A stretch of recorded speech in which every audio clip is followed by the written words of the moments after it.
Bon, Seigneur, merci pour ce temps d'amour avec toi, Seigneur, parce que pour moi, c'est vraiment un temps précieux où on peut se rencontrer tous ensemble, se retrouver les uns les autres, et puis parler que de toi, que de toi, que de toi. Merci, Seigneur. Merci, Saint-Esprit, pour ta présence. Merci, cher Saint-Esprit. Tu es si précieux à mon cœur, mais pas qu'à moi, parce que tu n'es pas qu'à moi. Mais Seigneur, vraiment, je veux te remettre ma vie entre tes mains. Tout ce qui va être dit, Seigneur, je le place sous la protection du sang de Jésus, Seigneur. Que tout ce qui va sortir de ma bouche soit vraiment des choses qui viennent de toi, de ton royaume, de ton ciel de gloire, Seigneur. Merci, Saint-Esprit. Merci, Jésus, pour tout ce que tu es. Parce que sans toi, Seigneur, nous ne pourrions pas porter ces messages, Seigneur, et mettre dans nos cœurs des choses qui viennent du ciel, de ton ciel de gloire, Seigneur. Tu es assis à la droite du Père, Seigneur, et nous sommes assis en toi, Jésus. Merci, Seigneur. Merci, Papa. Merci, cher Saint-Esprit. Amen. Amen. Alors, ce matin, je vais porter 2 lettres qui sont toutes petites. C'est Jude et Philémon. Donc, il n'y a qu'un chapitre avec 25 versets dessus. Et j'avais le choix de commencer par Philémon ou Jude. Et j'ai décidé de passer par Jude en premier et garder le meilleur pour la fin. Non, tout est bon. Mais Jude, c'est assez spécial. Voilà. Donc, c'est une des plus petites études avec Philémon et Abdias. C'est deux petites lettres.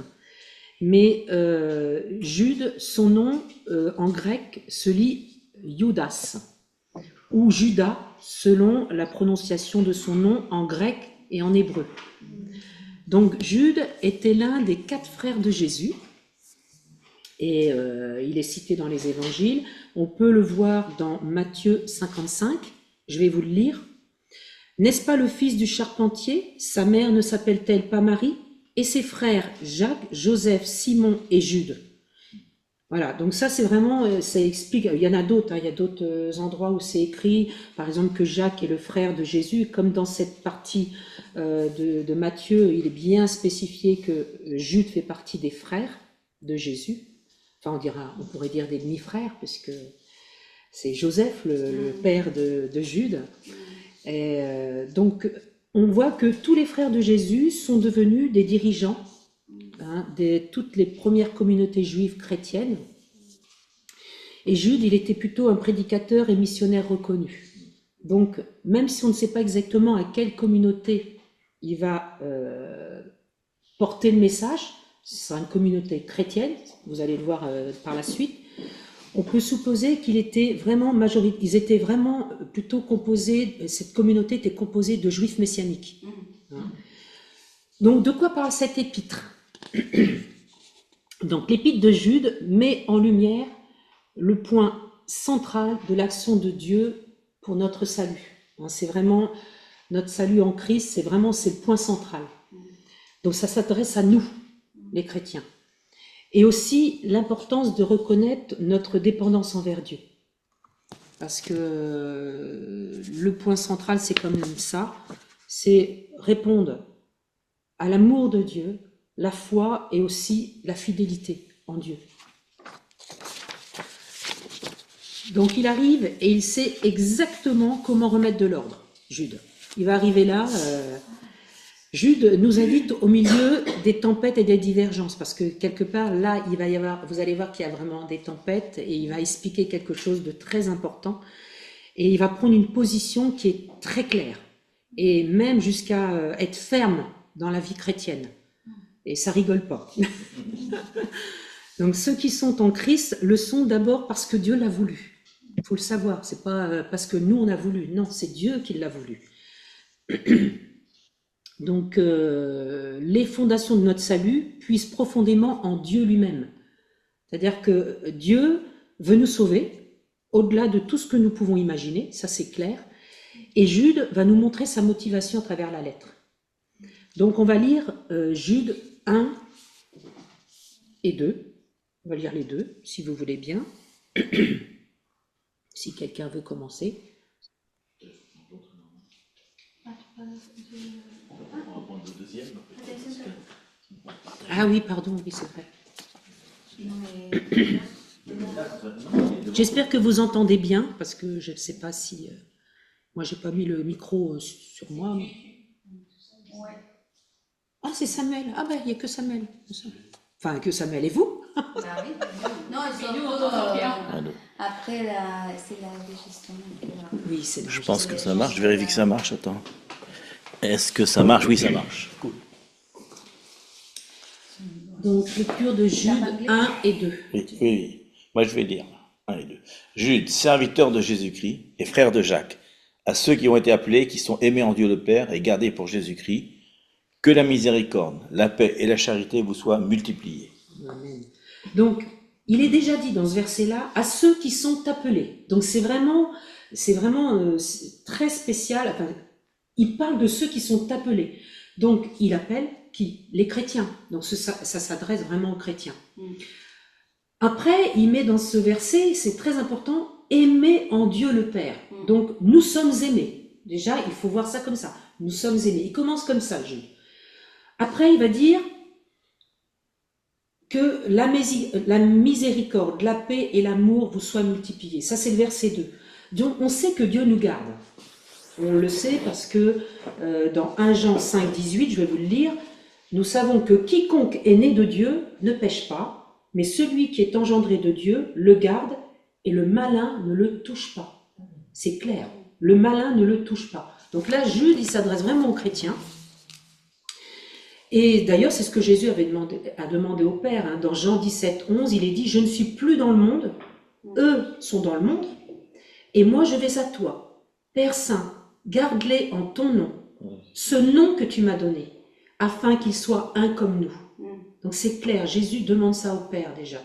Et même dans les moments d'épreuve et de tentation, Dieu va nous garder. À tout moment, Dieu nous gardera, de toutes les manières.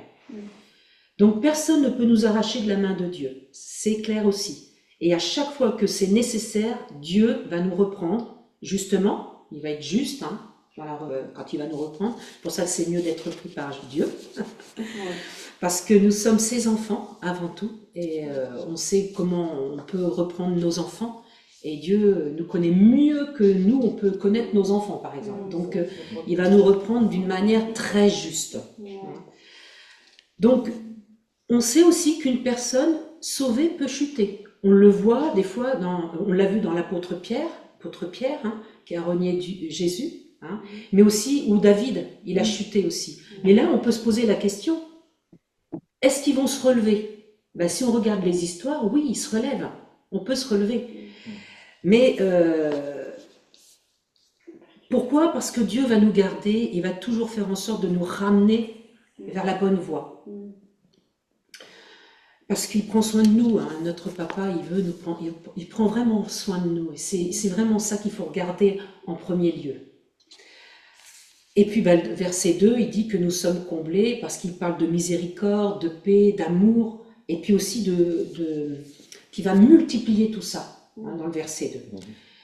Donc, les mêmes grâces sont souvent répétées dans la Bible, d'ailleurs, notamment les salutations de Pierre qui sont assez similaires. Parce qu'au verset 2, il dit qu'on va recevoir, il est parlé de compassion, de paix, d'amour. Et ça peut nous rassurer, vous voyez, ça peut vraiment nous rassurer. Parce qu'on sait que de toutes les manières, Dieu nous parlera toujours avec la paix, l'amour et la fidélité, même si des fois, c'est dur de recevoir une correction.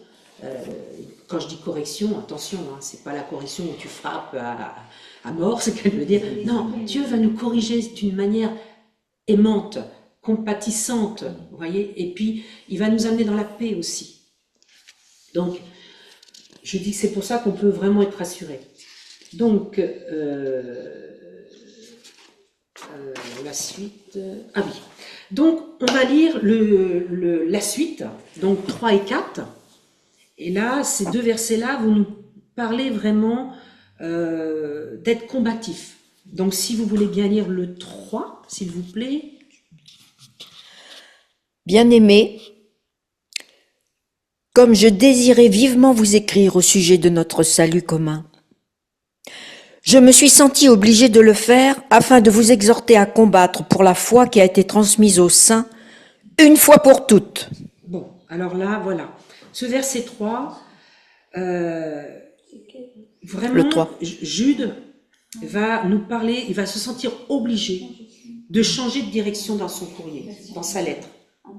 Il voulait faire une belle lettre, c'était son désir, hein, de faire une belle lettre, même intense, puissante, mais il va aller sur un autre sujet, celui du salut. Et il s'est senti obligé de changer de direction, bien sûr, et c'était une obligation qui s'est imposée à lui, en fait. Et plutôt que d'écrire pour parler gentiment, il a lancé une déclaration de guerre. Vous allez voir la suite. Pour combattre pour la foi transmise aux saints une fois pour toutes. Au verset 4, c'est ce qu'il va dire. Mais on va rester sur la partie verset 3, parce qu'au verset 3, il commence « Bien-aimé, j'ai été contraint de ». Donc ça veut dire qu'il l'a écrit par contrainte, mais c'était urgent d'écrire ça. On voit que quand il dit « j'ai été obligé de le faire », le Saint-Esprit le pousse dans cette direction parce qu'il y a urgence. Il y a quelque chose d'important à dire à la communauté chrétienne. Et il finira par dire afin de vous encourager à combattre pour la foi une fois pour toutes, dans le verset 4. Je ne l'ai pas fait lire, mais bon, c'est vrai que... non, c'est dans le verset 3, je crois. Oui, c'est dans le 3. Oui, excusez-moi. Donc, une fois pour toutes, c'est pour ça que je les ai séparés. Et là, même si c'est Jude, on s'aperçoit que le message de Paul prêche la foi, la même chose en fait. C'est le même message que Paul va prêcher sur la foi et même que Pierre va prêcher aussi. Il dit pas, Pierre il va pas dire ayez la foi, il va dire mais combattez pour la foi. Donc ça veut dire qu'il y a un combat pour la foi.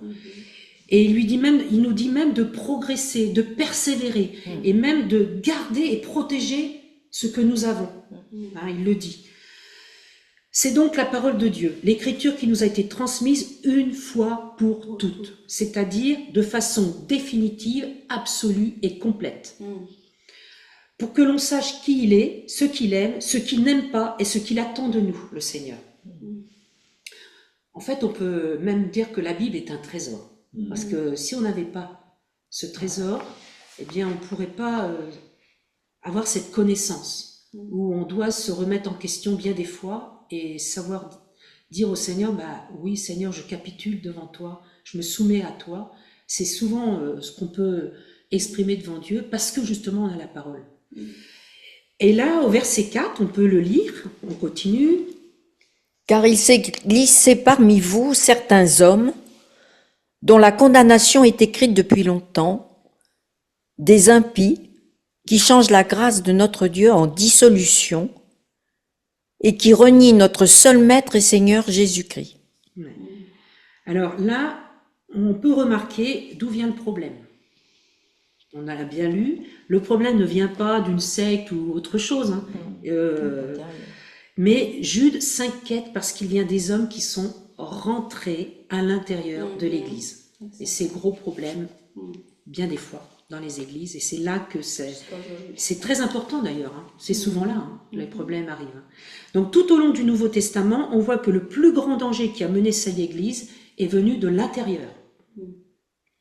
Paul évoque le faux frère qui était même un danger pour lui ou pour les églises en Galatie. On peut le voir dans Galates 2.4. Alors, je ne l'ai pas écrit, mais on peut essayer d'aller le lire, Galates 2.4. Galates 2.4. Alors, j'ai un autre verset, hein, c'est 2 Corinthiens 26, mais je pense que Galates 2.4, ça va être très clair, parce que je sais que Galates, je l'avais fait, je l'avais apporté, et il était bien ce verset. Alors, Galates 2.4, à moins que quelqu'un l'ait avant moi. Malgré les prétendus frères qui s'étaient furtivement glissés parmi nous pour épier la liberté que nous avons en Jésus-Christ, avec l'intention de nous asservir. Voilà, là c'est clair aussi.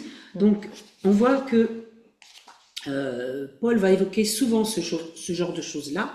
Et lorsqu'il rassemble les anciens de l'église d'Éphèse et qu'il leur parle pour la dernière fois, il les met en garde et leur dit, dans Actes 20, 29, 30, ça c'est important aussi, « Je sais que parmi vous, après mon départ, s'introduiront des loups redoutables qui n'épargneront pas le troupeau, et que du milieu de vous se lèveront des hommes qui prononceront des paroles perverses pour entraîner les disciples après eux.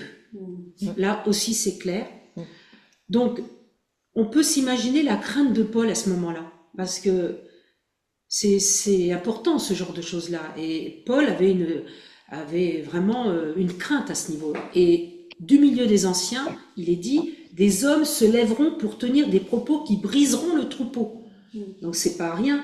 Donc, et c'est en plus du milieu des anciens aussi. Donc c'est aussi ça qu'il faut regarder de près. Il faut être vraiment vigilant, très vigilant. Donc ce sont des gens qui entreront discrètement dans l'église.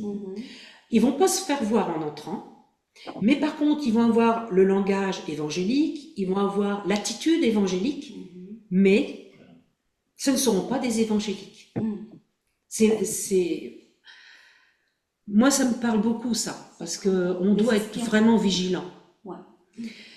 Donc, Paul les décrit ainsi. Ces hommes-là, donc dans 2 Corinthiens 11-13, sont de faux apôtres, des ouvriers trompeurs, déguisés en apôtres de Christ, et ce n'est pas étonnant, car Satan lui-même se déguise en ange de lumière. Donc, on est vraiment prévenu. Et Jude 4, on peut lire le verset 4, si vous voulez bien. On l'a lu, hein, mais c'est « et qui renie notre seul maître ». Enfin, je peux le dire, remarquez.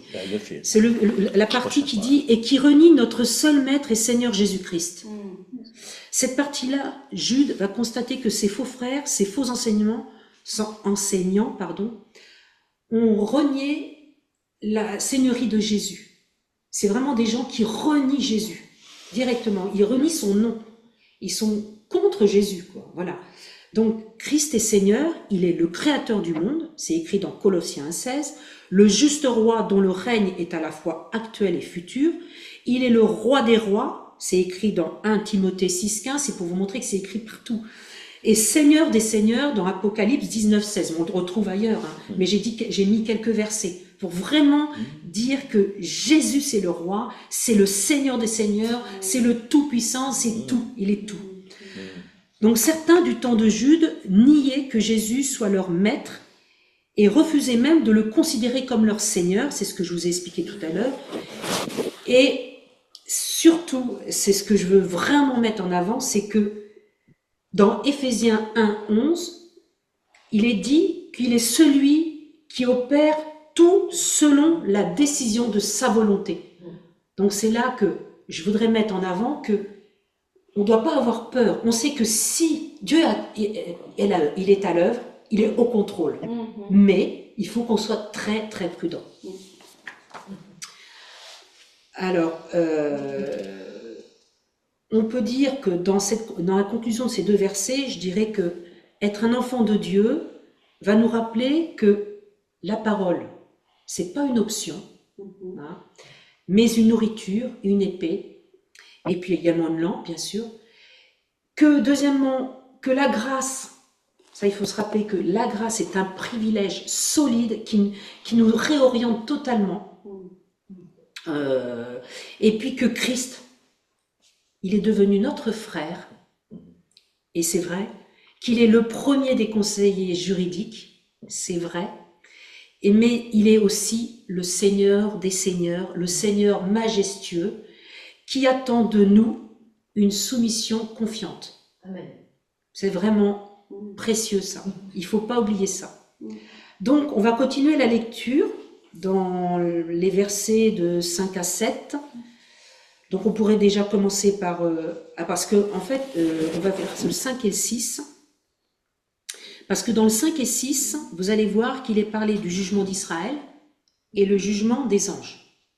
Mais je m'arrêterai particulièrement sur le jugement des anges, parce que le jugement d'Israël, on sait ce qui s'est passé en Égypte. Donc, si quelqu'un veut lire 5 et 6. Je veux vous rappeler, à vous qui savez fort bien toutes ces choses, que le Seigneur, après avoir sauvé le peuple et l'avoir tiré du pays d'Égypte, fit ensuite périr les incrédules, qu'il a réservés pour le jugement du grand jour, enchaînés éternellement par les ténèbres, les anges qui n'ont pas gardé leur dignité et qui ont abandonné leur propre demeure. Peut-être même le verset 7 quand même. que Sodome et Gomorrhe et les villes voisines qui se livrèrent comme eux à l'impudicité et à des vices contre nature sont donnés en exemple, subissant la peine d'un feu éternel. Donc déjà, on va voir un second jugement, donc après Israël, il est parlé des anges. Alors, ce second jugement, il concerne les anges. Alors, c'est des exemples surprenants, hein, mais quand même, ça peut poser beaucoup de questions. Une catégorie d'anges qui ne s'en sont pas tenus à leur rôle et qui ont quitté leur territoire. Il parle des anges élus. Vous savez, dans 1 Timothée 5, 21, je crois que c'est ça, il me semble que c'est ça, 1 Timothée 5, les anges, ce sont des anges élus, ceux qui ne sont pas de Dieu en fait. Vous savez, dans l'Ancien Testament, il est parlé que je dise pas de bêtises, ce sont des anges qui sont déchus, des démons qui sont allés au-delà de ce que Dieu permet. On peut le voir, alors c'est dans Genèse 6, 3, 8, je crois que c'est ça. Hein. Oui, c'est ça.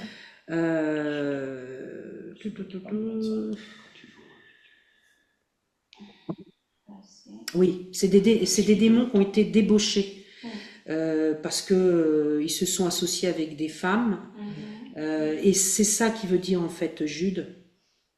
Qu'est-ce qu'ils ont fait en fait?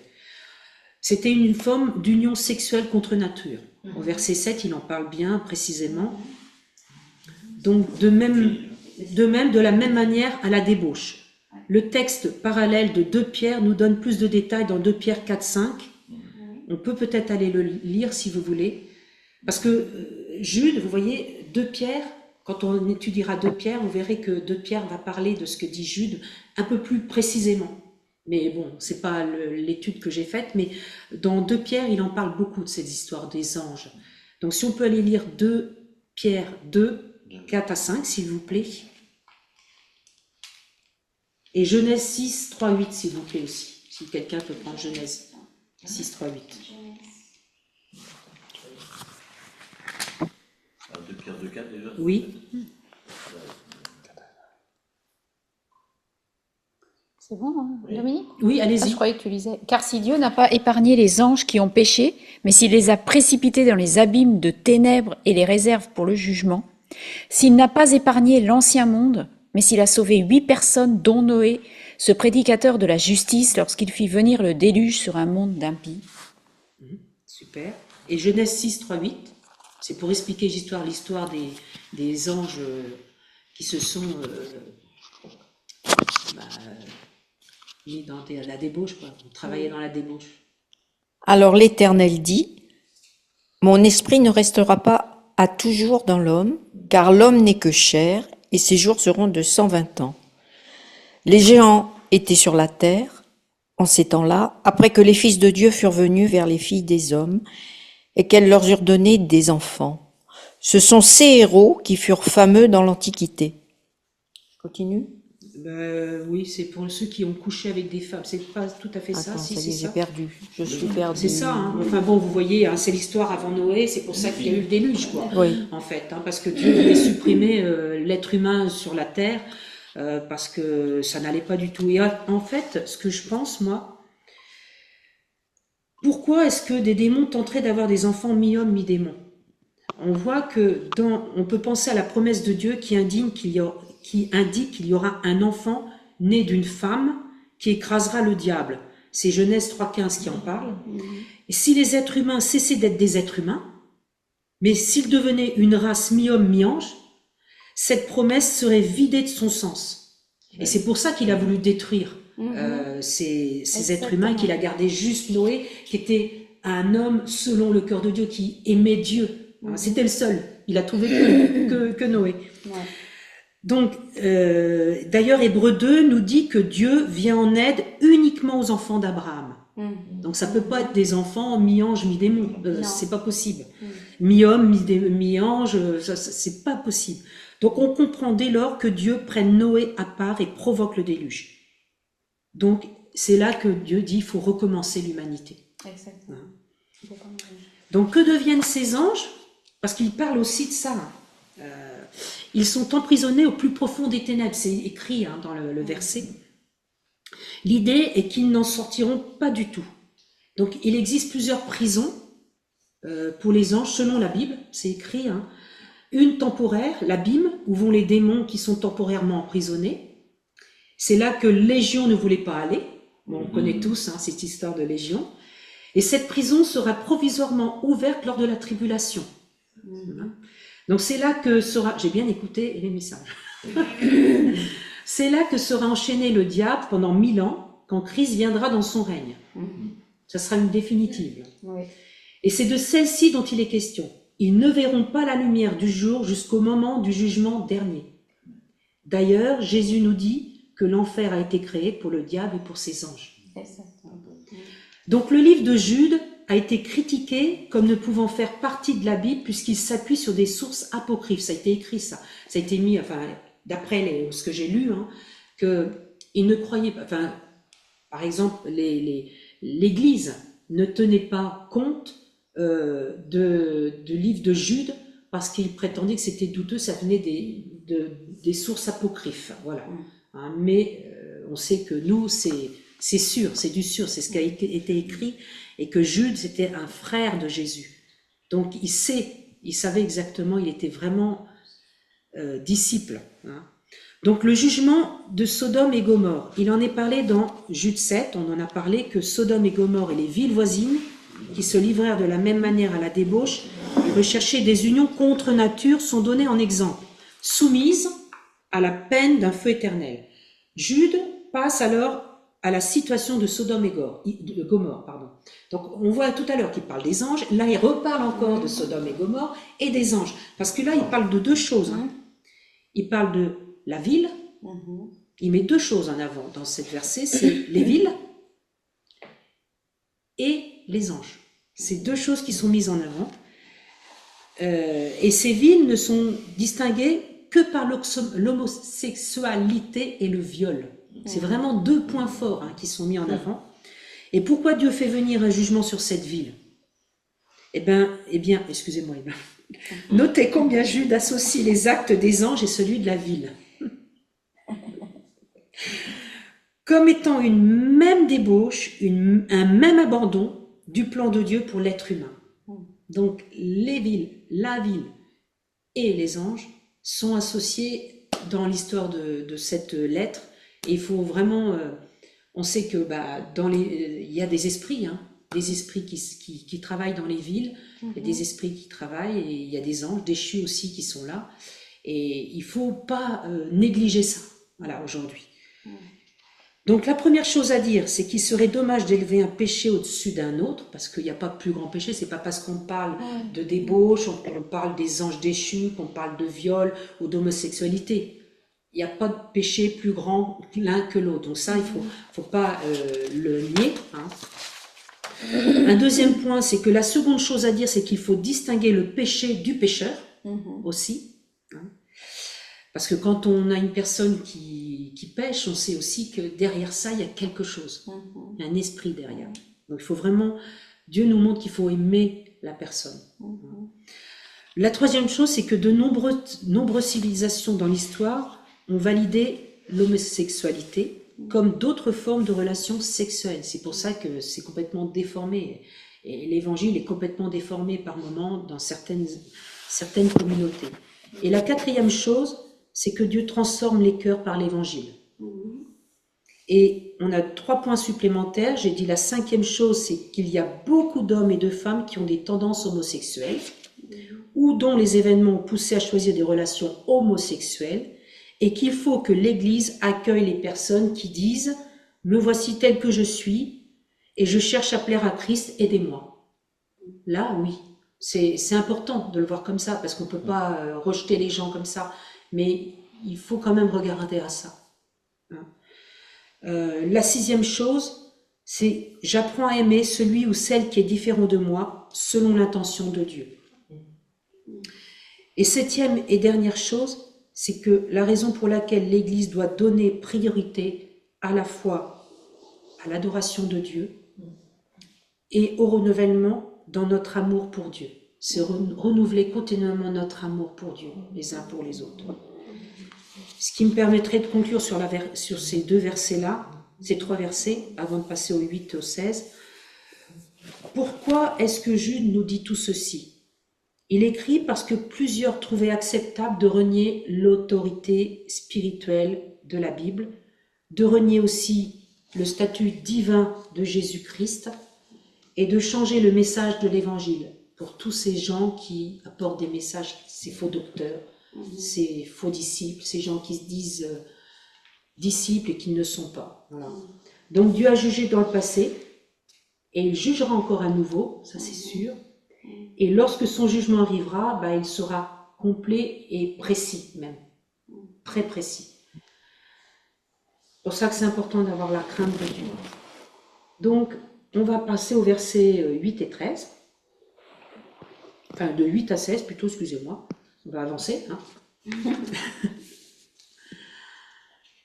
Donc là, si vous pouviez lire jusqu'à le verset 8 à 10 déjà, s'il vous plaît.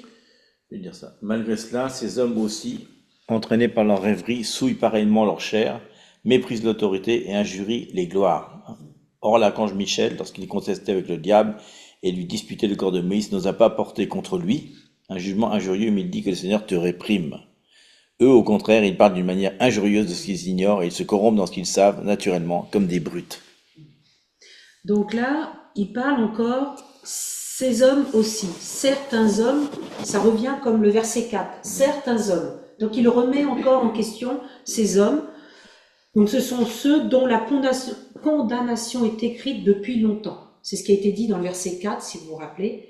Donc des gens qui se réclament du Christ, mais qui ont renié les trois principaux fondements de la foi chrétienne. Les trois fondements, c'est l'autorité de la Bible, la divinité, la seigneurie de Christ, et le salut issu de la seule grâce de Dieu et se manifestant par des œuvres dignes de la croix.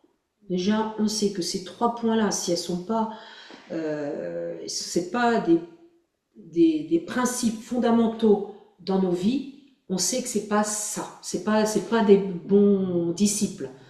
C'est vraiment ça qu'il faut regarder. Donc ces gens-là menacent la spiritualité chrétienne et développent d'autres caractéristiques qui me permettraient de dire que ça passe par trois axes. Ils prennent leur liberté sexuelle comme une spiritualité, d'après ce que dit Jude dans ces versets. Ils prennent l'autorité du Christ comme optionnelle, c'est une option. Ils prennent les anges pour des serviteurs, leurs serviteurs même. Donc, parce que quand il dit dans Jude 9, il dit « Or, lorsqu'il contestait avec le diable et discutait au sujet du corps de Moïse, l'archange Michel n'osa pas porter contre lui un jugement injurieux, mais il dit que le Seigneur te réprime. » Même l'archange Michel va rien dire de mal, il va dire que le Seigneur te réprime. Alors qu'eux se permettent de dire des choses sur les anges qui... Donc, qui est ce Michel dans la Bible? On sait tous qui est Michel, l'ange Michel. C'est l'un des plus grands et des plus puissants anges de l'armée de l'Éternel. C'est le seul qui vient assister Christ pour combattre le démon derrière le royaume de Perse. Qui vise à quoi faire? Détruire Israël, bien sûr, le peuple d'Israël. Donc il est parmi les plus puissants anges que l'Écriture mentionne, non loin de Gabriel, que l'on voit plus particulièrement chargé de la communication des messages de Dieu. Donc Jude mentionne une dispute au sujet du corps de Moïse aussi, il est parlé du corps de Moïse. De quoi s'agit-il? Vous vous souvenez probablement que Moïse n'a pas eu le droit d'entrer dans la terre que Dieu avait promise à son peuple. Et on peut lire, voici ce que Deutéronome nous apporte dans 34, versets 4 à 6. Pour avancer, je vais vous le lire puisque je l'ai noté. Donc Deutéronome 34, 4 à 6. L'Éternel lui dit, c'est là le pays que j'ai promis par serment à Abraham, à Isaac et à Jacob, en disant, je le donnerai à ta descendance, je te l'ai fait voir de tes yeux, mais tu n'y entreras pas. Moïse, serviteur de l'Éternel, mourut là, dans le pays de Moab, selon l'ordre de l'Éternel. L'Éternel l'ensevelit dans la vallée, au pays de Moab, vis-à-vis de Beth-Péor. Personne n'a connu son tombeau jusqu'à ce jour. Donc personne ne sait où est Moïse à ce jour. Donc les hommes ont une tendance à l'idolâtrie. C'est ce qu'il explique aussi. Hein, il parle de l'idolâtrie. Et on imagine que le corps de Moïse aurait été bien vénéré et adoré. Donc c'est pour ça qu'il parle de Moïse dans les versets. Mais ce qui est remarquable dans cette allusion, c'est la manière dont le plus grand ange de Dieu réagit à l'opposition du diable. Que l'Éternel te réprime. C'est vraiment, voilà ce qui est d'une grande sagesse. À Dieu seul appartient le jugement. C'est là où je veux en venir. Et à Dieu seul appartient la défense. On peut pas faire notre propre justice. C'est pas possible. Et on voit les actes de ces imposteurs. Au Jude 11, on l'a pas lu 11, verset 11. Non. Donc Jude 11, si on peut lire Jude 11, s'il vous plaît. Tu veux, tu veux? Malheur à eux, car ils ont suivi la voie de Caïn, ils se sont jetés pour un salaire dans l'égarement de Balaam, ils se sont perdus par la révolte de Corée. Ouais. Donc là, on voit que dans Jude 11, il y a des actes qui sont tout simples. On voit Caïn, on voit Balaam et Corée. Caïn, c'est l'auteur du premier meurtre. C'est celui qui a voulu offrir le sacrifice qu'il voulait à Dieu, mais dans l'attitude qui lui convenait. Et en fait, c'est l'homme qui n'a pas voulu se laisser reprendre par Dieu. Voilà, il n'a pas voulu se laisser reprendre. C'est vrai, hein, c'est vraiment l'homme qui est mis en avant dans ce verset, mais ils ont suivi la voie de Caïn. Ils n'ont pas voulu se laisser reprendre. Ensuite, il prend l'exemple de Balaam. Balaam, c'est l'homme qui sert Dieu pour un salaire. Et selon ses termes à lui, c'est l'homme qui accepte de maudire Israël pour de l'argent. Donc encore un autre homme qui s'égare. Et puis Corée, c'est l'homme qui s'oppose à Moïse et à Aaron parce qu'il est simplement jaloux. Hein, il se dit qu'il est jaloux de leur ministère. Donc lui, il se dit, moi je suis lévite aussi, comme vous, comme Aaron. Et il fait un scandale en soulignant que tout le peuple avait droit au sacerdoce, aux mêmes responsabilités, et que personne ne devait sortir du lot. Voilà. Donc ça, c'est vraiment l'exemple typique d'une personne qui veut absolument prendre une place qui n'est pas la sienne. Et ça fait partie de ces gens qui sont imposteurs. Voilà. Ils descendent encore. Et oui, et ça continue. C'est toujours la même chose. Et ce que dit Jude dans cette lettre, c'est vraiment ce qu'on vit aussi aujourd'hui. C'est pour ça que c'est important de le prendre vraiment, de le prendre au sérieux, cette lettre. Moi, je l'avais pas lu, cette lettre, vraiment. Et j'ai oublié de vous dire que Jude, c'est quand même la dernière lettre qui se trouve avant l'Apocalypse. Hein. C'est vraiment la dernière. Donc, c'est important de le mettre en avant. Hein. Donc là, c'est cette lettre qui nous pose vraiment question sur tout ça. C'est même très grave, quoi. Voilà. Et pourtant, Jude ne voulait pas écrire une lettre comme ça au départ. Mais il a été poussé à écrire ça parce que c'était important. Très important. Et c'est pour nous, aujourd'hui. Donc, au verset 12 et 13, que je reviens un petit peu sur ça, verset 12 et 13, on peut peut-être le lire, s'il vous plaît. Ce sont des écueils dans vos agapes, faisant impudemment bonne chair, se repaissant eux-mêmes. Ce sont des nuées sans eau, poussées par les vents, des arbres d'automne sans fruits, 2 fois morts, déracinés, des vagues furieuses de la mer, rejetant l'écume de leurs impuretés, des astres errants, auxquels l'obscurité des ténèbres est réservée pour l'éternité. Quand vous avez lu ça, hein, vous avez compris que... Donc on verrait, enfin moi j'ai pris ces 2 versets-là comme des images. Donc on peut voir la première image, c'est des écueils. Les écueils, ça représente la navigation des bateaux qui sont mis en péril. Parce que sur les rochers, quand on prend une agape, ils disent que les écueils de vos agapes. Je me suis dit, les agapes, c'est tout ce qui est excès de table, excès de la beuverie, etc. Et ça nous amène dans la corruption, et souvent dans l'église aussi. Hein, on a souvent, moi j'ai déjà vu ça, des personnes qui boivent, qui sont dans la débauche et qui se disent chrétiens. Et moi je dirais que ils ressemblent à des bateaux qui sont emmenés contre des rochers pour faire tomber les gens, quoi, hein, qui vont les amener, parce qu'on parle des gens qui apportent des messages, on parle des gens qui sont enseignants, hein, dans cette histoire, hein. On parle de ça aussi, hein. Donc ça, c'est important de le mettre en avant. Et puis, deuxième image, il parle des nuages vides, emportés par le vent. Alors, les nuages vides, ça veut dire qu'il n'y a pas d'eau dedans. Pour moi, c'est ça, c'est l'image que je me dis. Donc, souvent, dans des endroits chauds, il y a des endroits où c'est très très chaud et ils attendent qu'une chose, ils prient pour que les nuages viennent, pour que, quand il y a un nuage, c'est qu'il va y avoir de l'eau. Et là, c'est des nuages vides. Donc, ce sont des personnes, et souvent, c'est vu, le nuage, c'est comme un cadeau précieux, parce que ça va nous apporter une promesse que la pluie va arroser. Et ça va arroser, ça va porter le fruit, enfin ça va porter beaucoup de choses.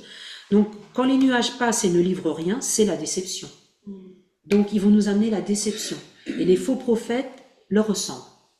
Ils sont prometteurs, mais ils sont vides. Ils n'apportent rien, comme des nuages vides. Voilà. La troisième image que j'ai vue, donc j'ai 5 images, hein, il y a 5 images dans l'histoire, c'est l'arbre fruitier sans fruit. Bah, c'est simple, hein. On sait que les arbres donnent normalement des fruits après la pluie de printemps, et que après le soleil arrive, et c'est l'été, donc il y a les fruits. Les fruits, c'est quand l'arbre est arrosé et qu'il y a du soleil. Voilà. Donc ils ont rien, c'est vide. Il n'y a pas de soleil, c'est pas chaleureux. Voilà, ils sont sans chaleur, et il n'y a pas de bonnes choses à manger. Voilà. La quatrième image, il est parlé de la saleté de la mer, les écumes. Et la mer, quand on regarde une mer, on la trouve belle quand il y a des vagues, quand elle est bleue et tout ça, mais quand il y a de l'écume, je ne sais pas si vous avez vu la mer avec de l'écume, on le voit souvent dans l'océan Atlantique, parce qu'il y a ça revient, ça repart, et l'océan Atlantique, on voit beaucoup d'écume. Des fois, on voit de l'écume, mais c'est sale l'écume. Tu n'as pas envie d'y mettre les pieds dedans, parce que c'est sale, ça amène de la saleté. Et là, il parle de ça, la saleté de la mer, les écumes, c'est ça. Donc, on peut dire que c'est des gens qui sont pas, on peut pas les côtoyer, on les sent pas purs, on les sent pas propres, vous voyez. C'est mélangé. Voilà, c'est mélangé. Bref, ouais, c'est bien, c'est exactement ça, c'est le mélange. Il y a un mélange. Et puis la cinquième image, il parle des astres, les astres trompeurs. Alors peut-être que Dominique pourrait plus en parler, mais pour moi c'est des planètes, hein, parce que je crois qu'en grec il parle des planètes. Donc les planètes trompeuses, leurs mouvements sont irréguliers et à l'époque c'était pas très compris. C'est pour ça peut-être qu'il a parlé de ça, et susceptible de tromper les navigateurs des bateaux. C'était ça en fait, parce que les astres pouvaient les tromper, et c'était comme un GPS. Le GPS, on pourrait parler d'un faux GPS en quelque sorte. Et on le voit souvent, des fois on demande à notre GPS de nous entraîner de nous emmener dans une direction. Et même des fois on connaît la direction, le GPS on le met et il nous emmène dans une autre direction. Je dis, mais attends, alors que je connais la direction, je dis, mais non, c'est pas là qu'il faut passer, mais tu fais passer par un autre endroit alors que tu pourrais passer par cet endroit-là. Enfin bref, c'est ça qu'il veut expliquer à travers les astres trompeurs. Pour moi, c'est ça. Après, il y a peut-être une autre explication, hein. Peut-être que, voilà, il y aurait peut-être une autre explication. Finalement, c'est un peu ce que le Seigneur nous enseigne dans le sermon sur la montagne. On reconnaît un arbre à son fruit. C'est tout simple, mais c'est ça. On reconnaît un arbre à son fruit. Et je dirais que je rajoute quelque chose dans mon message, c'est que tout à l'heure, quand j'ai vu Christine arriver, vraiment, Christine, je te le dis, on voit que tu es l'arbre avec le fruit, quoi. Parce que tu es arrivée belle et tout, alors que tu m'as dit que tu avais mal dormi, tu n'avais même pas du tout dormi. Et tu es toute rayonnante, toute fraîche, belle. Voilà, c'est ça le témoignage qu'on peut représenter. En tant que disciple du Seigneur, c'est ça. Pour moi, c'est la représentation, c'est le témoignage qu'on dégage. Donc Jude nous parle d'une spiritualité corrompue qu'il faut apprendre à discerner à travers ce qu'on a lu. Donc, ah oui, j'ai mis Jean, parce que Jean 7, 16, 19, 28, 29 et 37, 39, c'est 3 versets qui sont importants. Je vais vous les résumer. Parce que par rapport à ce qu'on a lu, c'est Christ est centré sur l'écriture. Ça, on dit que, et par rapport à Jean, dans 7, 16, 19, il est dit que Christ est centré sur l'écriture, il parle de la part de Dieu. C'est ça, parlons de la part de Dieu. Après, Jean, il nous dit dans 7, 28, 29, Christ est centré sur la connaissance authentique de Dieu. Parlons vraiment de ce que Dieu dit dans sa parole. C'est important aussi, c'est pour ça que c'est bien qu'on parle de tous ces versets, de la parole, qu'on mette la parole en avant tout le temps dans nos messages. Et puis, un troisième point que j'ai nommé dans Jean 7, 37, 39, Christ satisfait pleinement ceux qui ont soif d'une spiritualité réelle. Que ce soit réel, soit pas mort, soit vraiment vivant. Voilà, donc on passe à Jude, on continue, Jude 14, 19. Donc là, Jude, il est clair, il nous demande d'être différents. Voilà. Si je pouvais résumer rapidement, mais on va lire le Jude 14, 19, s'il vous plaît, de 14 à 19. Je ne veux pas passer tous les versets, mais c'est pour lire la continuité de notre lettre.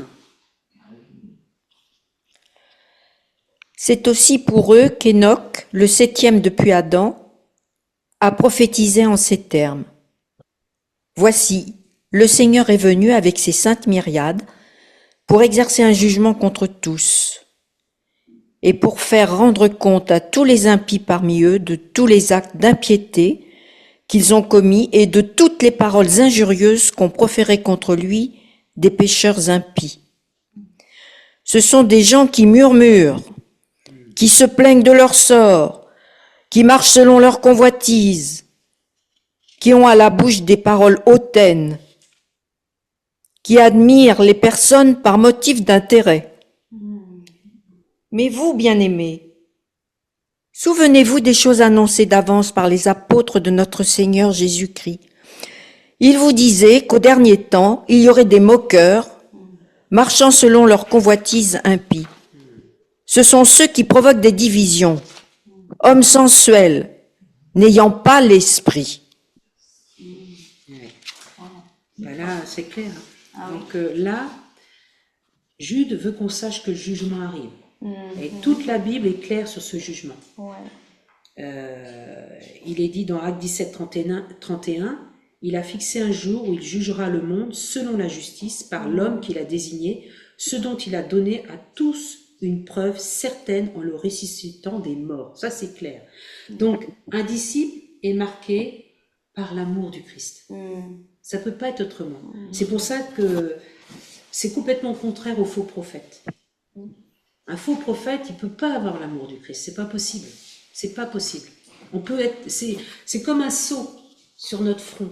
Je dis, bon, on est scellé du Saint-Esprit, mais en même temps, on est scellé de l'amour de Dieu. Et ça, c'est pas possible. Ça ne peut pas être enlevé, ça. Donc, on peut déjà voir et déjà avoir un témoignage à ce niveau-là entre le faux prophète et le vrai prophète. Donc, Jude 16 parle du murmure, des mécontents qui marchent selon leur convoitise. Donc, plutôt que d'avoir de la reconnaissance, ils vont murmurer. C'est-à-dire qu'ils ne sont jamais satisfaits. Ils se plaignent toujours. Ils se plaignent de tous, ils se plaignent de tout, ils sont jamais contents. Et c'est vrai, on le voit, il y a des gens qui sont jamais contents. Ils acceptent pas des fois ce qui se passe et ils s'adaptent pas, ou voilà, ils ont toujours quelque chose à dire. Donc l'Ancien Testament va contenir de nombreux exemples où le peuple se plaint du manque de soins de Dieu à son égard. On le voit dans Nombre 21, 4 à 6. Souvent. Donc ça, on le sait tous, pour ceux qui lisent la Bible et qui connaissent la parole.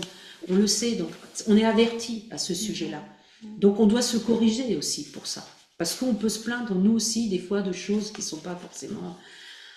On devrait essayer d'être plus conciliant, ou voir les choses différemment. Voilà.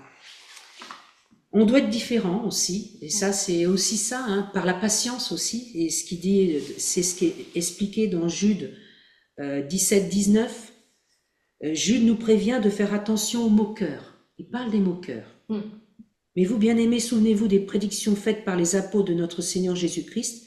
Il vous disait, à la fin des temps, il y aura des moqueurs qui marchent dans l'impiété selon leur convoitise. Les voilà, les fauteurs de division, les êtres charnels, dépourvus de l'esprit. Là, je dirais qu'il n'y a même presque rien à dire. C'est éclairé, là. C'est clairement dit. Là, il nous dit carrément qu'il va y avoir dans les derniers temps, il parle des derniers temps. Il en parle.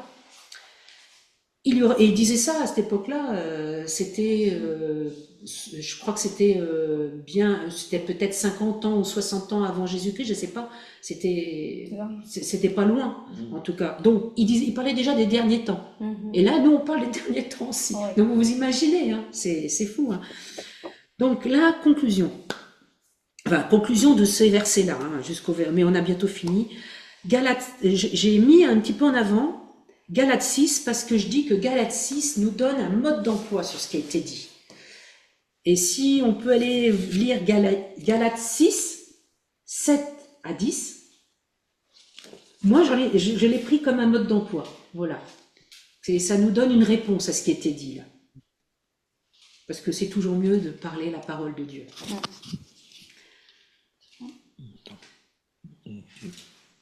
7 à 10, c'était bien. Oui, de 7 à 10, s'il vous plaît. Ne vous y trompez pas, on ne se moque pas de Dieu. Chacun récoltera ce qu'il aura semé.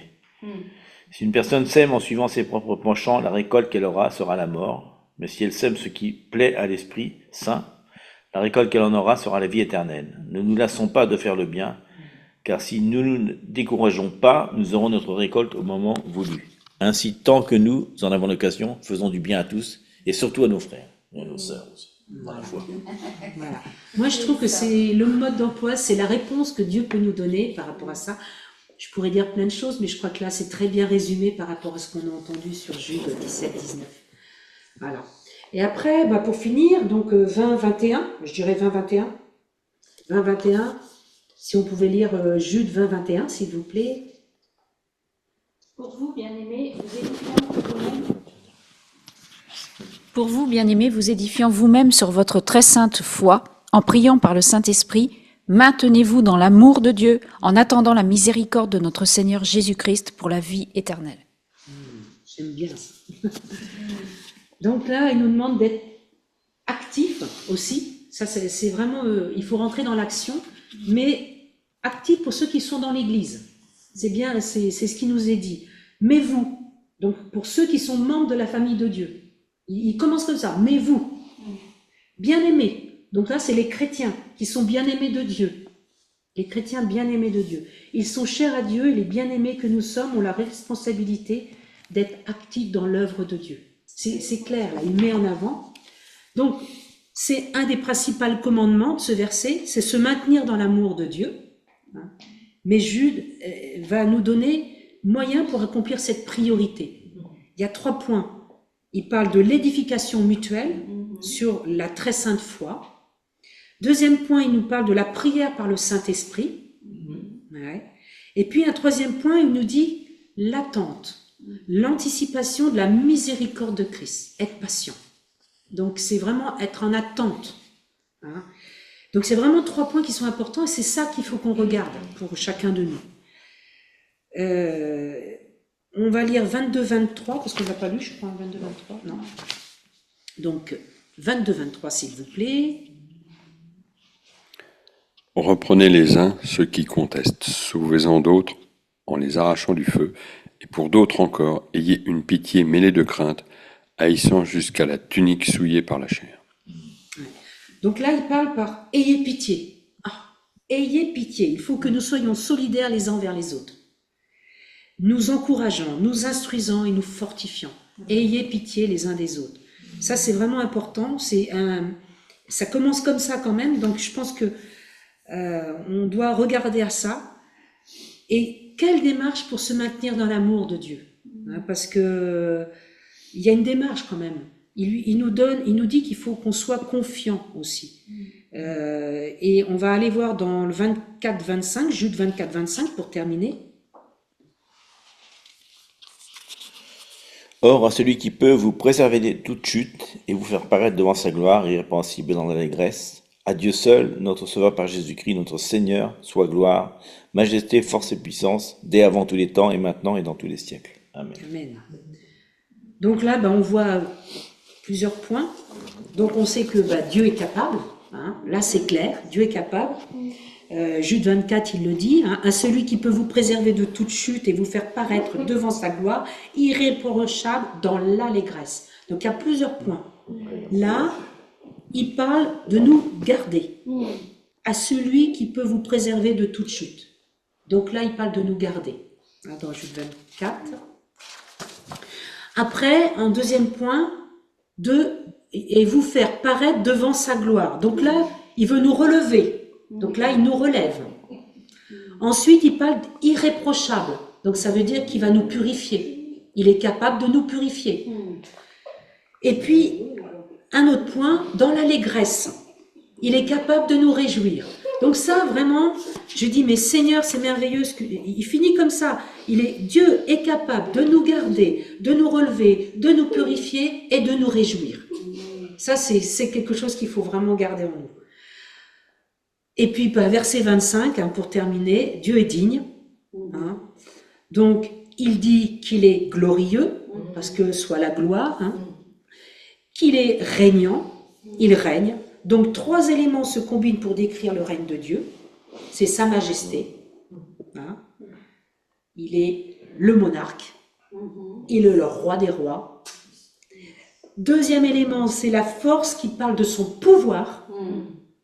Mais en troisième point, c'est de son pouvoir, c'est l'autorité, parce qu'il y a l'autorité qui va avec le pouvoir. Donc il y a 3 points, la majesté, la force, l'autorité. Donc absolument rien n'a lieu sur cette terre sans que Dieu ne l'ordonne. C'est vraiment ça qu'il faut mettre en avant. Et je dirais que j'ai un petit verset, le psaume, j'ai mis un petit psaume pour terminer, le psaume 135, 6 qui dit « Tout ce que l'Éternel veut, il le fait dans les cieux et sur la terre, dans les mers et dans les abîmes. » Ça, c'est le psaume 135, 6. Donc, Dieu règne sur tout. Sa volonté s'accomplit absolument sur tout, dans tout, pour tout. Il est immuable. Jude 25 le dit, dès avant tous les temps, maintenant et dans tous les siècles. Et la conclusion, c'est Amen. À la fin, voilà. Donc voilà le lettre de Jude. C'est assez enfin c'est très dur quand même. Il y a des choses dures, mais en même temps, c'est ce qui se passe dans les églises. Et faut être conscient de ça, quoi. Mais il parle des anges en plus. C'est ça qui est. Enfin moi, ça m'a percuté quand même. Donc là, on va parler sur Philémon. Alors j'ai gardé Philémon. Ça va être moins long, mais tout aussi précieux, comme tout est précieux dans la parole, de toute façon. Mais ça va parler, alors c'est une lettre de Paul, une des plus courtes du Nouveau Testament. Donc, et il l'a écrit à Philémon pendant l'un des nombreux séjours de Paul en prison. Ça faisait partie de ses séjours en prison. Donc, à partir des détails de cette lettre, nous pouvons reconstruire le contexte présent. Il l'écrit en privé à Philémon dans le but de le convaincre de pardonner à son esclave fugitif Onésime et de l'accepter en tant que frère dans la foi. C'est beau, c'est très beau, franchement, j'ai beaucoup aimé ça. Donc, qui est Philémon? Parce qu'on veut savoir qui est Philémon. Philémon, c'était un citoyen romain qui était aisé, et il vivait à Colosse. Il avait dû rencontrer Paul lors de sa mission à Éphèse, à la suite d'une rencontre. Il est devenu un disciple de Jésus-Christ. Plus tard, quand Épaphras, le collaborateur de Paul, va démarrer une communauté pour Jésus à Colosse, eh bien Philémon est devenu le principal, enfin on va dire le responsable de maison, parce qu'à cette époque-là c'était des églises de maison, il n'y avait pas encore de bâtiment, et qui se réunissaient à son domicile directement. Alors comme tous les autres chefs de famille de la Rome antique, Philémon possédait des esclaves. parce que tous ces gens aisés avaient des esclaves, parmi lesquels un certain Onésime, et à un moment donné, un sérieux conflit a éclaté entre ces deux personnes. Donc Onésime va faire du tort à Philémon. Alors, on ne sait pas trop ce qu'il a fait, il a peut-être volé, on ne sait pas. Ou peut-être trompé son maître, on ne sait pas. En tout cas, on ne sait pas vraiment ce qui s'est passé, mais on sait une chose, c'est que Onésime va fuir. Il va s'évader pour aller trouver Paul en prison. Et on pense probablement pour demander de l'aide à Paul. Parce qu'à l'époque des esclaves, ils appartenaient à leur maître, hein, donc c'était grave, ils ne pouvaient pas rester libres, c'était pas possible. Donc il va aller certainement solliciter de l'aide auprès de Paul, et puis évidemment, dans le processus, je pense que Paul était contagieux, et j'espère que nous on va être contagieux encore plus, parce qu'il est devenu un disciple de Jésus, Onésime en fait. Hein, et puis il est devenu aussi un assistant très important et apprécié de Paul, Onésime. Donc je dis, Seigneur, je veux bien être contagieuse comme Paul. Je veux bien cette contagion-là. Donc ce qui met Paul dans une position particulièrement délicate, par contre, au moment où il écrit cette lettre. Donc on va lire Philémon. On va commencer par 1 jusqu'à 3. Si quelqu'un veut commencer. Alors c'est pareil, hein, c'est une lettre, juste pour vous dire, c'est une lettre qui a un chapitre seulement comme Jude, avec 25 versets. C'est une petite lettre aussi. Hein. Voilà. Paul, prisonnier de Jésus-Christ, et le frère Timothée, à Philémon, notre bien-aimé et notre compagnon d'œuvre, à la sœur Aphia, à Archippe, notre compagnon de combat, et à l'Église qui est dans ta maison. Que la grâce et la paix vous soient données de la part de Dieu notre Père et du Seigneur Jésus-Christ. Donc voilà, donc dans ces deux versets, ces 3 versets-là, il explique comment il démarre la lettre de cette manière-là. Hein, que la grâce et la paix vous soient données de la part de Dieu notre Père et du Seigneur Jésus-Christ. Et on va continuer à lire le verset 4 jusqu'au verset 7, de 4 à 7. Je rends continuellement grâce à mon Dieu, faisant mention de toi dans mes prières, parce que je suis informé de la foi que tu as au Seigneur Jésus et de ta charité pour tous les saints. Je lui demande que ta participation à la foi soit efficace pour la cause de Christ, en faisant reconnaître en nous toute espèce de bien. Alors attendez, pour la suite. J'ai en effet éprouvé beaucoup de joie et de consolation au sujet de ta charité, car par toi, frère, le cœur des saints a été tranquillisé. Ah, c'est beau ça. Donc on voit une reconnaissance et dans la prière de Paul vis-à-vis de Philémon. Donc Philémon, ça signifie quelque chose. Ça signifie attentionné et qui embrasse. C'est important. Donc Paul le reconnaît dans sa bienveillance. Il le reconnaît aussi dans son amour. Il le reconnaît aussi dans sa foi pour la cause en Jésus-Christ. Donc, en fait, je pense que Philémon, il apporte de la joie à Paul. Et vraiment, Paul lui exprime son cœur dans cette lettre. Donc, Paul va décrire le caractère chrétien de Philémon dans ces versets. On le voit, on l'a lu. Hein. Il dit même dans ta participation à la foi. Donc, c'est vraiment important. Je pourrais dire que, selon Paul, ce principe de communion, c'est vraiment... c'est de l'amitié entre disciples de Jésus, vous voyez. C'est vraiment... c'est des actes concrets. Il explique vraiment ce qu'il est. Hein. Et Philémon, je dirais qu'il est l'exemple que nous devons suivre, en fait. Et le témoignage de Philémon peut nous faire poser une question personnelle. Quelle perception les autres ont-ils de moi et de ma vie de foi? C'est ça aussi, parce que Philémon, il nous fait poser cette question quand même, parce que on ne connaît pas Philémon, mais de la manière dont Paul en parle, c'est bien, quoi. Alors qu'on ne connaît pas cet homme. Mais Paul sait ce qu'il dit quand il parle de Philémon. Donc là, on a parlé de Philémon. On va parler d'Onésime. Qui est Onésime? C'est là que Paul aborde le sujet concernant Onésime, en disant que celui-ci est devenu son enfant en prison. En d'autres termes, Paul a conduit Onésime à Jésus en le reconnaissant comme son Seigneur, ce qui fait de Onésime et Paul des membres de la même famille par le Messie. Alors on va lire verset, la suite, 8, je crois que c'est 8, ouais, 8 et 10, jusqu'à 13 peut-être, si vous voulez bien. 8 à 13. Ouais. Non, jusqu'à 16, pardon, excusez-moi. Comme ça, 8 je vais à 16. pouvoir... voilà. D'accord. De 8 à 16, s'il vous plaît.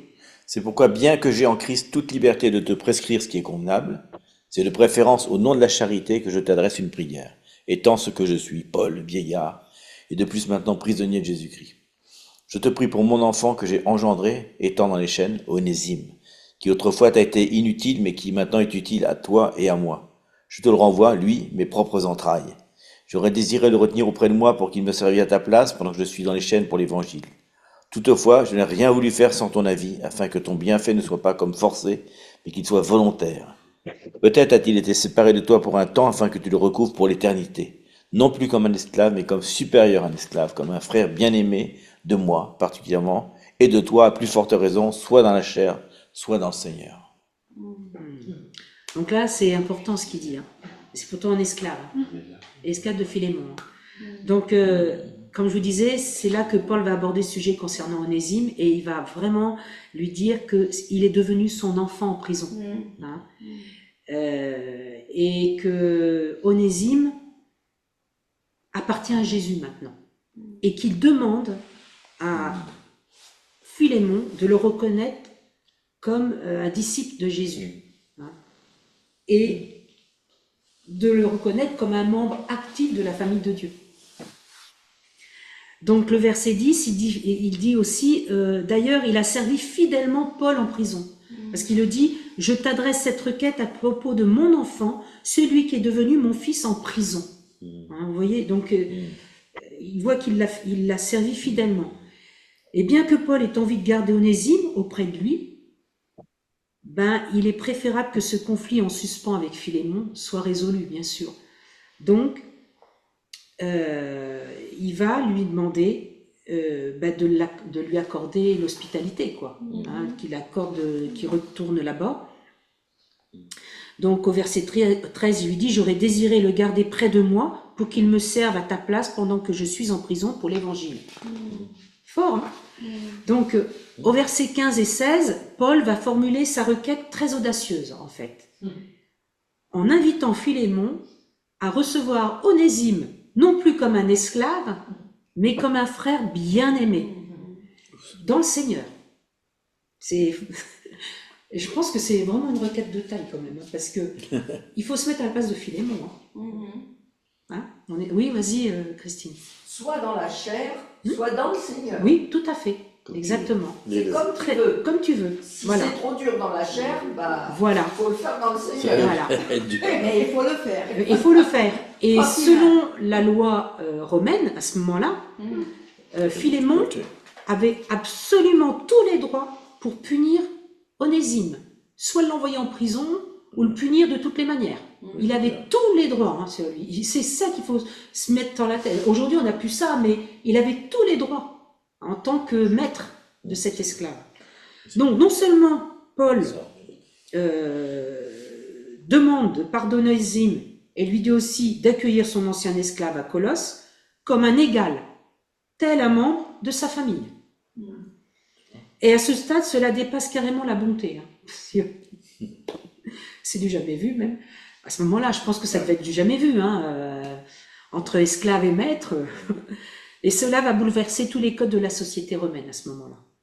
Donc, on peut se poser quel est l'intérêt pour Philémon de faire une telle chose? On peut se poser cette question. C'est là que Paul rappelle habilement le mot-clé de la prière d'ouverture au verset 14. « Mais je n'ai rien voulu faire sans ton avis, afin que ton bienfait ne paraisse pas forcé, mais qu'il soit volontaire. » C'est beau, hein. C'est vraiment super.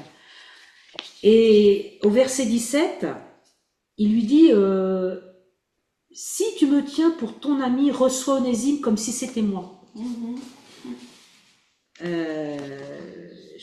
Ami, en grec, ça veut dire partenaire, associé, un camarade, un compagnon.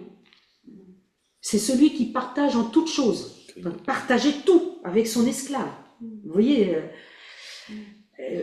et ça veut dire même aussi koinonos, hein, K-O-I-N-O-N-O-S. Ça veut dire l'autel de Jérusalem sur lequel les sacrifices sont offerts. Ça va loin, hein. Ça veut dire ça. Donc, ami, dans ce sens-là. Et au verset 18, il lui dit, et s'il t'a fait du tort ou te doit quelque chose, mets-le sur mon compte. Et au verset 19, il continue, moi, Paul, je t'écris de ma propre main, je te rembourserai sans vouloir te rappeler que toi aussi, tu as une dette envers moi. C'est toi-même. Vous vous rendez compte? C'est fort. Donc là, Paul, il fait fort. Hein. Il fait fort. Hein. Désigné volontaire comme Ouais, t'as pas le choix en fait. Volontaire, toi. Tu lui dis, je te laisse faire, mais voilà, t'as une dette envers moi, c'est toi-même. Hein? C'est fort. Mais il sait à qui il parle, Paul. Il sait à qui il parle. On ne peut pas parler à quelqu'un qui ne comprendrait pas ça. Comme les faux prophètes, c'est pas possible. Tu ne peux pas leur parler comme ça. Mais un vrai disciple de Jésus, il peut comprendre ces choses-là. Hein? Cette requête révèle la pensée au cœur du message de l'évangile prêché par Paul. Parce que Paul, c'est ce qu'il dit à chaque fois, hein, de toute façon. C'est avant tout un message de réconciliation. Hein? C'est exactement ce qu'il a dit aux Corinthiens. Dans 2 Corinthiens 5, 19. Dieu était en Christ, réconciliant les hommes avec lui-même, sans tenir compte de leurs fautes. Et dans le cas de cette lettre, Paul se met à la place de Jésus en prenant sur lui les conséquences des fautes d'Onésime. Il paiera donc la dette de celui-ci pour le réconcilier avec Philémon. Il est prêt à faire ça. Mais le message de Paul va plus loin que abandonner la faute de quelqu'un. Il s'agit aussi de ce que je vous disais, l'histoire d'amis, de partenaires, d'associés, de communion, quoi, ensemble, de koinonos, hein, en grec. Donc Onésime, Philémon et Paul deviennent en fait tous égaux en Dieu. C'est ça, en fait. Il faut voir qu'ils sont tous sur la même ligne. Il n'y a pas de quelqu'un un peu pyramidal où il y en a un qui est plus grand que l'autre. Ils sont tous sur la même ligne. Ils partagent tous le même besoin de pardon et tout le monde est au même niveau au pied de la croix. Amen. Et Philémon et Onésime ne sont plus liés par une relation de maître à esclave, mais membres d'une même famille et frères par le Messie. Ou comme Paul l'a dit à Philémon et à toute l'église de Colosse, dans la nouvelle famille de Dieu. Donc, nouvelle famille de Dieu. Il fait partie de la nouvelle famille de Dieu. Il est accepté, aimé, comme tout le monde. Il n'y a plus ni grec, ni juif, ni circoncis, ni incirconcis, ni esclave, ni homme libre ou pas libre, mais le Christ est tout et en tous. Hein? Donc ça, c'est important. Donc, c'est Galates 3,28 qui dit ça. Donc Paul conclut la lettre en se déclarant que Philémon fera bien plus que ce qu'il lui a demandé, en lui suggérant aussi de préparer une chambre d'invité, car il aimerait lui rendre visite de sa sortie de prison. Donc ça, c'est la fin, si on peut le lire, si vous voulez, à la fin. C'est toute la fin. De quand à quand, d'où à où? C'est la suite de ce qu'on a lu. Alors la fin, c'est jusqu'à de 20, voilà, de 21, voilà, de 21 à 25, s'il vous plaît.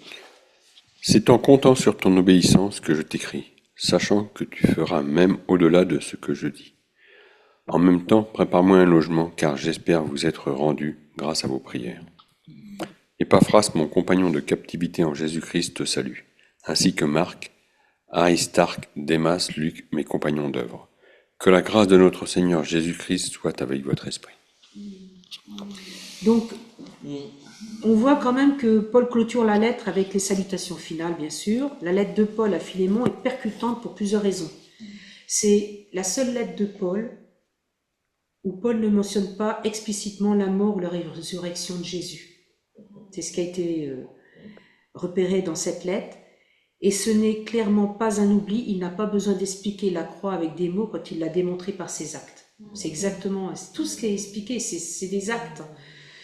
Paul s'est fait le médiateur de la réconciliation d'abord entre Dieu et Philémon, ensuite entre Dieu et Onésime, parce que ça c'est vrai, il a fait le médiateur entre les deux, mais aussi entre ces deux individus, entre Onésime et Philémon. Donc ces lettres nous montrent aussi que les implications de la bonne nouvelle de Jésus sont profondément personnelles, que maintenant que Philémon et Onésime sont désormais frères par le Messie, leur relation maître-esclave n'a plus raison d'être, car la famille du peuple de Jésus est le cadre de tout le monde qui bénéficie à proportion égale de la grâce divine. On a tous la même chose. Et c'est un nouveau type de société. Une humanité nouvelle, comme mentionné dans la lettre des Colossiens, où la valeur et le statut social des gens ne sont pas définis par la race ou par le genre, ou même par la classe sociale ou économique. On est tous identiques. En Christ, il n'y a que des humains nouveaux, des êtres humains nouveaux, des associés à part égale, qui bénéficient tous de la miséricorde de Dieu en Jésus. Et je voudrais aussi parler d'Onésime, parce que j'ai pas dit que... J'ai mis ça en dernier parce que ça m'a vraiment parlé. Onésime, ça signifie utile. Et autrefois, nous étions des esclaves inutiles. Parce qu'il l'a dit dans un des versets. Comment? Il a un petit jeu de mots, Paul. Ben oui, il a parlé de... C'est ça. Il a dit qu'il était inutile, avant il était inutile, ben oui, parce qu'il porte le nom de utile. Et on était des esclaves inutiles et aujourd'hui, nous sommes des onésimes utiles du royaume de Dieu. C'était dans le verset 11, on pourrait avoir, il parle de ça. Autrefois, il a été inutile, mais maintenant, il nous est bien utile, à toi comme à moi. Donc, il parle du prénom Onésime, c'est fou ça. J'ai vu ça, je dis, en fait, c'est ça, c'est le prénom d'Onésime. Paul offre ici un bon exemple de la manière d'agir en cas de conflit entre chrétiens, qu'il s'agisse d'une démarche de réconciliation ou d'une démarche en cas de dispute. Parce que la démarche entre nous, c'est une histoire de confiance et on doit restaurer les problèmes entre nous par une démarche de confiance. C'est important. Et je pense qu'Onésime, Onésime nous parle vraiment de qui il est, il est utile. Mais on est des Onésimes, nous. Moi, je me suis dit, alors on est des Onésimes. Il faut se voir comme ça, parce que parfois, on se sent inutile dans notre vie de chrétien. On croit qu'on n'a pas d'utilité à quelque chose, mais Dieu, il nous voit comme des Onésimes, un Onésime utile à son royaume. Parfois, on croit qu'on est petit, qu'on n'a pas la place, une place, même si on ne cherche pas des fois des places d'honneur, c'est pas ça que je veux dire. Mais des fois, on croit qu'on est petit, mais on est très utile dans le royaume de Dieu. Donc voilà, donc c'était important de le mettre en avant, parce que ça m'a parlé ça m'a vraiment parlé. Onésime, ça veut dire utile. Voilà. Et l'apôtre Paul pose 5 points qui peuvent être utiles dans ces situations. C'est le mot utile.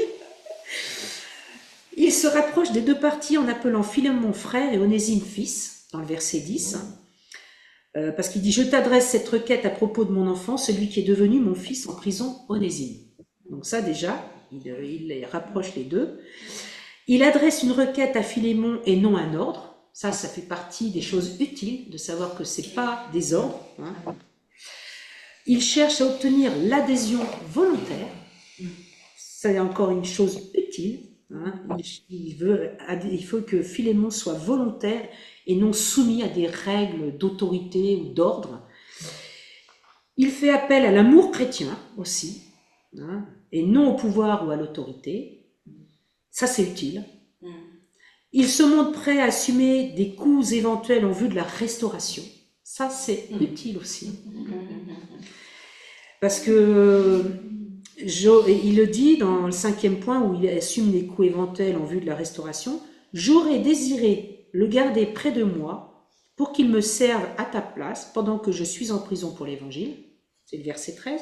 Et au verset 14, il dit, mais je n'ai rien voulu faire sans ton avis, afin que ton bienfait ne paraisse pas forcé, mais qu'il soit volontaire. Donc, pour en finir, l'apôtre Paul a écrit cette lettre d'intercession pour demander à Philémon de pardonner. C'est le pardon, hein. C'est clair. Et Onésime, donc pardonner Onésime, et puis aussi de le réhabiliter comme un frère en Christ. Donc, et puis un esclave, inutile. Voilà. Donc, je pense que c'est notre identité en Christ, c'est ça que je veux mettre en avant, c'est notre identité en Christ, on est des utiles, des gens utiles, des onésimes. Mais c'est fort parce que parfois on a l'impression d'être pas à notre place, pas faire comme il faut, pas savoir faire, on ne sait pas comment s'y prendre, on n'a pas confiance en nous, mais il faut qu'on se voit comme des onésimes, utiles dans toutes ces choses-là. Voilà, c'est fini. Merci Seigneur pour ces temps. Vraiment, je veux vraiment te rendre grâce Seigneur, vraiment. Merci Papa pour ces temps précieux que nous avons dans ta parole Seigneur. Merci Seigneur de me permettre par le biais de ces lettres que tu as écrites de parler de toi, de parler de ce que tu veux que nous fassions. Mais ces 2 lettres sont vraiment écrites pour nous les chrétiens aujourd'hui, pour nous. Et vraiment Seigneur, je te demande vraiment de nous montrer vraiment le vrai sens du pardon, le sens du pardon Seigneur. Et puis également Seigneur, ce que Jude nous a expliqué, que nous puissions ne pas être tentés, partir dans des choses qui ne sont pas de toi, Seigneur. Mais garde-nous précieusement, Seigneur, que nous soyons vraiment attentifs, Seigneur, attentifs et actifs dans la parole de Dieu, la parole de Dieu, que nous mettions en pratique ta parole, Seigneur. Parce que la parole, c'est notre trésor, Seigneur. Et c'est comme ça que nous saurons, Seigneur, que on ne va pas dévier à droite à gauche, parce que de toutes les manières, si jamais on dévie, tu nous remettras sur le droit chemin. Et ça, c'est la confiance que nous pouvons avoir en toi, Seigneur. Merci, Seigneur. Merci du fond de mon cœur, Seigneur, pour toutes ces choses qui nous sont mises en avant pour qu'on soit prévenus, pour les temps qui viennent. Parce que, Seigneur, on voit vraiment aujourd'hui des loups ravisseurs, des brebis, qui veulent s'investir et qui n'ont rien à faire dans le peuple de Dieu, Seigneur. Alors merci, Seigneur, de nous ouvrir les yeux, de nous donner de la clairvoyance, de nous donner, Seigneur, de nous éclairer, d'être éclairés et avertis et prudents, Seigneur, dans le nom de Jésus. Merci, Seigneur. Amen, amen. Amen.